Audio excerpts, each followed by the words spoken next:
आप 4 दिन में सिंदूर का नाम देके घर पे बैठ गए, उनको अपनी नसों में डाल लिया आपने। भी देखिए, सिंदूर को नसों से निकालो। जिन माता बहनों का सिंदूर निकला है उनको आप ठीक करके दो, उसको ध्यान से जुमले नहीं चलेंगे। सबसे कमजोर प्रधानमंत्री है। मैं आपको एक बात और बता दूं, अडानी की फाइल मूव होने लग गई है अमेरिका में। आपको पता लगने से कमजोर हो जाएंगे क्या? आप चाहते हैं वैसी व्यवस्था कायम? आज 80 साल पीछे सरकार से सवाल पूछते हैं। ऐतिहासिक अगर भूल हुई भी है राजीव जेटली, मूल प्रश्न तो यही उठता है कि क्या 2025 में भूल जो हुई है उसको भुलाया जा सकता है? पहलगाम में अगर सिक्योरिटी नहीं थी, अगर वहां पर मदद पहुंचने में 1 घंटा लग गया, 1945 1949 का जिक्र करके उसको तो खत्म नहीं किया जा सकता ना, उसकी तो जिम्मेदारी अभी भी बनती है। और आज कांग्रेस पार्टी कह रही है कि आप उसके लिए इस्तीफा करवाइए, क्योंकि वहां पर जो चूक हुई है उसका सुधार 1948 में नहीं किया जा सकता। देखिए पद्मा, एक बात को समझने की बहुत सख्त जरूरत है। आज हम चैनल के ऊपर डिबेट कर रहे हैं, लंबे वक्त से करते आ रहे हैं, और आप तो इतने सीनियर जर्नलिस्ट हैं, लगभग 15-20 साल से तो मैं आपको देख रहा हूं। आपने देखा कभी भी हमारी सरकार से पहले जो डिबेट्स होती थी उसके विषय क्या होते थे? उसके विषय ये होते थे, क्या हमने अंतर्राष्ट्रीय मंच पे अपनी बात रखी, क्या हम इन बातों को लेकर के जा सके कि पाकिस्तान आतंकवाद फैलाता है, यही विषय होते थे। इस पे जवाब दिए जाते थे कि हाँ, किस किस मंच पे हम गए। कभी ये विषय रखा गया कि मिसाइल कहां से निकली, कौन से आतंकवादी अड्डे को उड़ाया गया? कभी ये विषय रखा गया? कभी बताया गया ऐसा? आज डिबेट इस बात पे हो रही है कि आपने जो कड़े एक्शन आतंकवादियों के खिलाफ लिए हैं, जो उनकी भूमि पर जाकर के उनको मारा है, उसमें हमें बताइए कि क्या क्या कमियां रह गई और क्या बेहतर हो सकता था।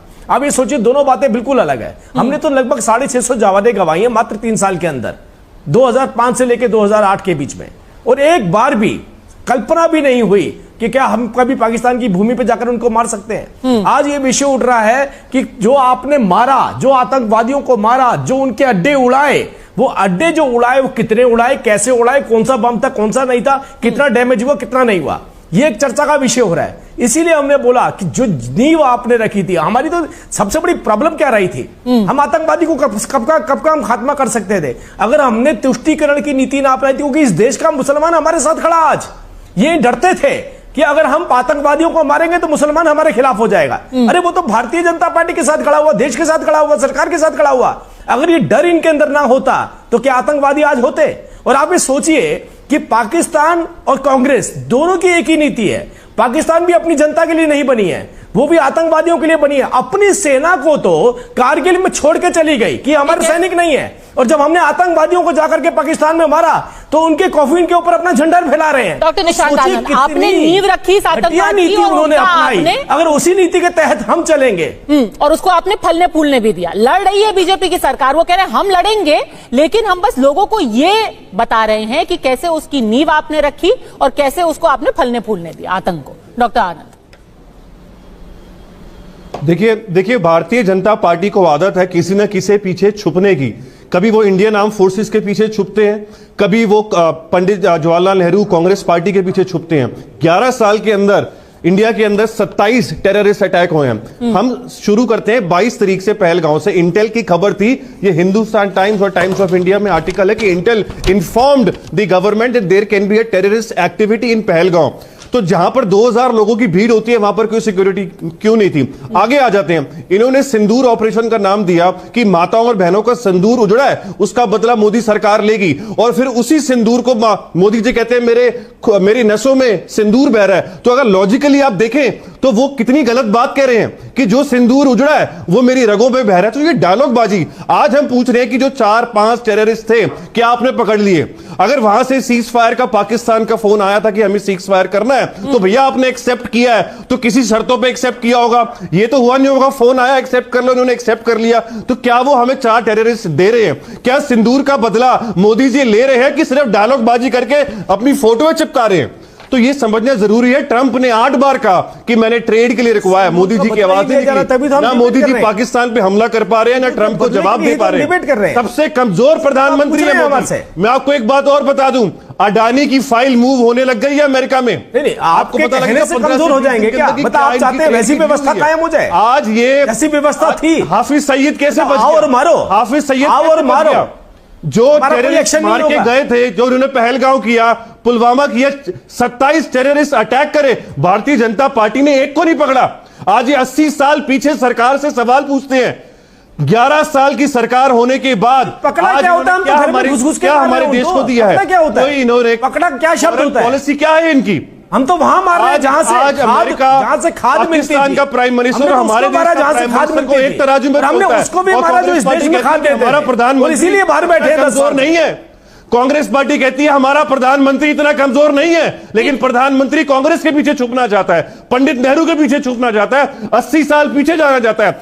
सरदार पटेल ने लेटर लिखा था, स्पीच में कहा था कि हमारे में हिम्मत नहीं थी लड़ने की, इसलिए हम यूएन में गए। वो जूनागढ़ और हैदराबाद को ट्रेड करना चाह रहा था।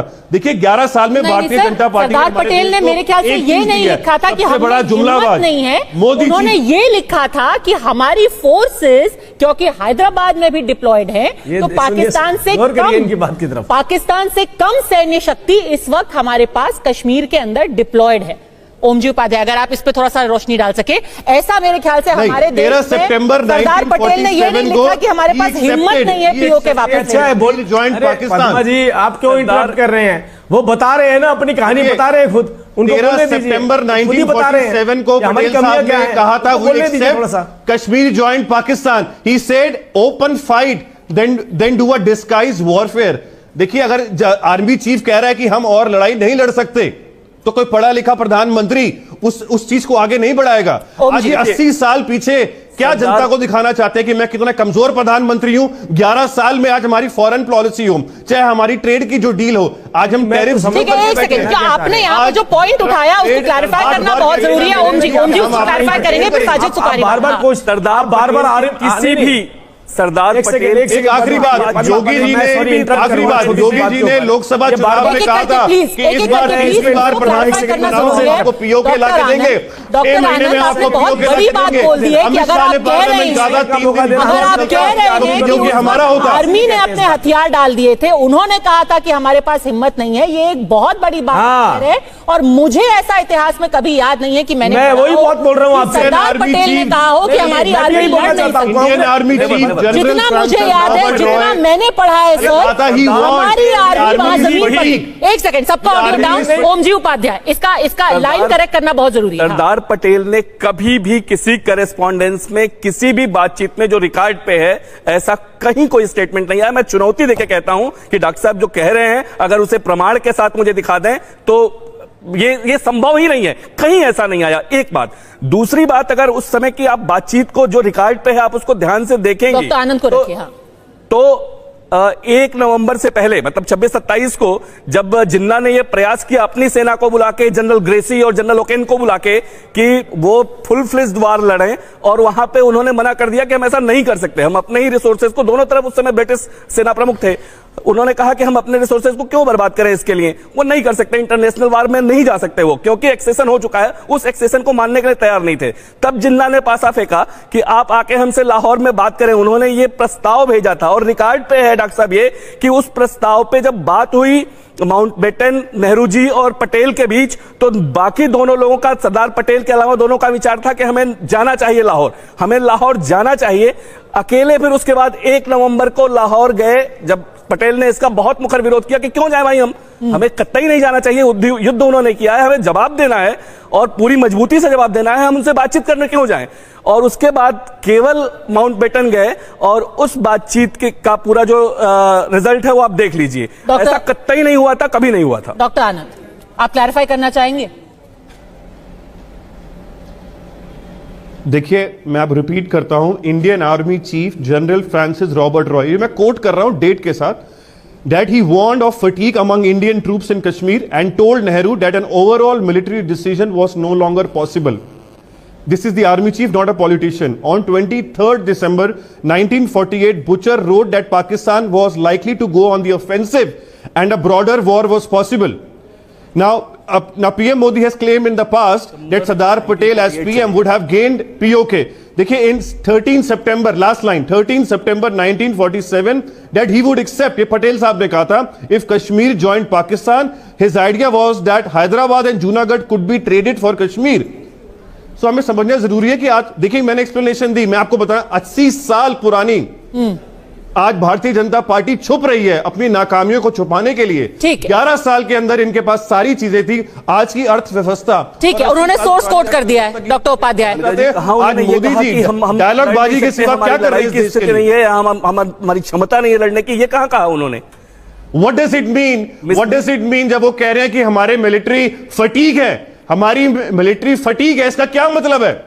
नहीं, ये बात हो रही है दिसंबर 48 की, आप जिक्र कर रहे हैं दिसंबर 48 में जाकर सेना प्रमुख का is in fatigue condition. 31 We cannot proceed को तो the way we've been खत्म ही हो गया था, fighting वार them. बंद हो गया और था, एक साल से ज्यादा युद्ध चला था। आप तो 4 दिन में बैठ गए घर पे सिंदूर नाम देके। आप 4 दिन में सिंदूर का नाम देके घर पे बैठ गए, उनको अपनी नसों में डाल लिया आपने। दिन भी देखिए, सिंदूर को नसों से निकालो।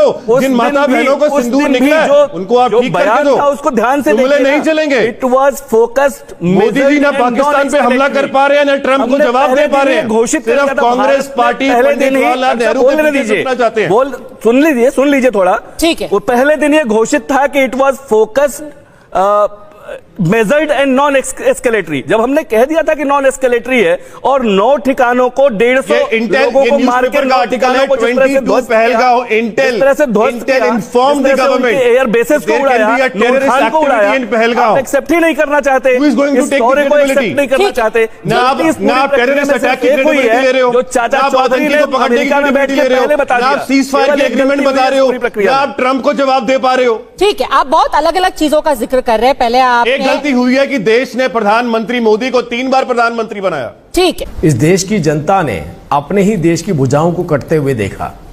ये नीतियां इस तरीके की बनाई गई थी कि कम से कम मेरा राज चल सके। इस देश का क्या होगा इसकी मैं जिम्मेदारी नहीं लेता। ये नीतियां तब बनाई जा रही थी जिस वक्त पे महात्मा गांधी जी ने भी जवाहरलाल नेहरू जी का विरोध किया था कि जवाहरलाल नेहरू जी अपने आप को एक आइकॉन बनाना चाहते हैं। और ये मैं नहीं कहता हूं, ये भी एक किताब में लिखा है, जिस किताब को नेहरू जी की महिमा मंडल के लिए लिखाया गया था, उसी में इस बात को कोट किया गया है कि नेहरू जी अड़ियल रवैया अपनाए हुए थे। उनको केवल अपनी पब्लिसिटी से मतलब और अपने राज से मतलब था। तो नेहरू जी एज ए प्रधानमंत्री कौन सम्मान नहीं करेगा, लेकिन जब देश की नीतियां ऐसी हो जाएंगी जिसका देश को खमियाजा उठाना पड़ेगा, तो नो डाउट फिर कहीं ना कहीं क्वेश्चन तो उठेगा। और वही क्वेश्चन उठाया गया है कि हमारा देश का टुकड़ा हुआ, पहला टुकड़ा हुआ, उसके बाद बार बार कांग्रेस पार्टी एक ही बात लेकर के आती है कि हमने 2 टुकड़े कर दिए। भाई ये तो शर्म की बात है कि हमने अपने ही देश के 3 टुकड़े कर दिए। हम जहां पर बचना चाहिए हमें कि हमारी वजहों से इस देश का टुकड़ा हुआ, वहां ये खुशी मनाते हैं कि हमने 2 टुकड़े कर दिए। कौन थी उसके पीछे की वजह? ठीक है, कौन चाहता था बंटवारा? किसने बंटवारा मांगा? इतिहास में जाकर के देखिए। तो अगर कोई अपनी नीतियां इस तरीके की बनाएगा कि मुझे केवल सत्ता का सुख चाहिए, देश कहां जाता है इस बात से मेरा कोई सरोकार नहीं है, तो उंगली तो उठेगी। ठीक है, तो और कम से कम ये चर्चा तो होगी। ठीक है, ये उसके चर्चा बाद भी जरूरी है। आपके पास तो 2 ही जानकारियां होंगी ना कि बांग्लादेश और पाकिस्तान बनाया। ठीक है डॉक्टर निशांत आनंद, ये चर्चा जरूरी है क्योंकि अभी आतंक के खिलाफ लड़ाई छिड़ी हुई है। 1968 के अंदर आज प्रधानमंत्री ने कहा कि वी आर एट वॉर, हम आतंक के खिलाफ जंग लड़ रहे हैं, लेकिन इसकी जरूरत क्यों आन पड़ी है? क्यों 1947 में 1962 को हिमालयन ब्लंडर कहा गया था, पर क्या इससे बड़ा ब्लंडर 1947 में हुआ था? अगर हम पीओके को, जैसे सरदार पटेल ने कहा था, अगर हमारी सेना वापस ले लेती तो आज उस पीओके में सारे आतंक के अड्डे नहीं पनपते, वहां पर सारे जितने भी आतंक के आका हैं उनको शरण नहीं मिल पाती। तो क्या उसकी जवाबदेही आज 2025 में भी जरूरी है? डॉक्टर निशांत आनंद। सभी को नमस्कार। देखिए, सबसे पहले आज पंडित नेहरू जी की पुण्यतिथि है और भाजपा का, मोदी जी का इस तरीके का भाषण में कहना मुझे लगता है उनकी निंदनीय राजनीति का एक और एग्जाम्पल है। देखिए, मैं आपको कुछ डिटेल्स देता हूं कि पहले तो ये जो 1948 की वॉर थी, युद्ध था, वो 1 साल से ज्यादा चला था, तो कोई 3 दिन की इसकी कोई स्टोरी नहीं है। जो इंडियन आर्मी के चीफ थे जनरल फ्रांसिस रॉबर्ट, उन्होंने लेटर लिखा था कि इंडियन ट्रूप्स फटीक है और हम इस वॉर को कंटिन्यू नहीं कर सकते। सरदार पटेल ने बलदेव सिंह को 13 सितंबर 1947 में लेटर लिखा था that if he accept Kashmir joined with Pakistan he wanted to trade Hyderabad and Junagadh. Point number 3, 3 Jan 1948 Calcutta में सरदार पटेल ने भाषण में अपने कहा था that open first then we have to disguise warfare. It was this reason that we accepted the UN. देखिए, हमें समझना जरूरी है कि पंडित नेहरू जी ने और भारतीय राष्ट्रीय कांग्रेस ने इस देश को वो सब चीजें दी हैं जिससे आज हम गर्व करते हैं, चाहे वो आईआईटी हो, एम्स हो, डीआरडीओ हो, इसरो हो, ग्रीन रेवोल्यूशन हो, व्हाइट रेवोल्यूशन हो, राइट टू एक्ट हो, चाहे इंडो यूएस न्यूक्लियर डील हो। तो आज हम पूछना चाहते हैं कि मोदी जी ने इस देश को क्या दिया है जुमलों के सिवा? भारतीय जनता पार्टी ने इस देश को 11 साल में क्या दिया? देखिए, सिंदूर ऑपरेशन के बाद अगर ये वॉर कंटिन्यू है और अभी ये रुकी नहीं है, तो मोदी जी ने मॉडलिंग क्यों चालू कर दी है? जिस तरीके से अयोध्या के समय राम जी के साथ मोदी जी के पोस्टर थे, उसी तरीके से आज आर्मी की ड्रेस पहन के प्रधानमंत्री जी के पोस्टर 20 प्रदेशों में लगने शुरू हो गए हैं। इसी तरीके से चाहे आटा जा रहा है, चाहे बच्चों के स्कूल के बैग हैं, उस पे मोदी जी की फोटो लगने लग गई है। अब आ जाते हैं हमारे देश की फॉरेन पॉलिसी में। देखिए, 26/11 के बाद ओबामा ने क्लियरली कहा था कि हम कंडेम करते हैं पाकिस्तान को।